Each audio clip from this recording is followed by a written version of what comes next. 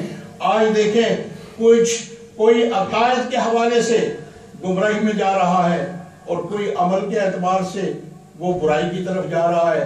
جب عقائد بھی نہ رہے، جب اعمال بھی نہ رہے اور اکثریت جو ہے وہ گمراہی کی طرف نکل پڑے تو اس وقت اللہ کی رحمت نہیں، اللہ کی آزمائش انسانوں پہ آتی ہے.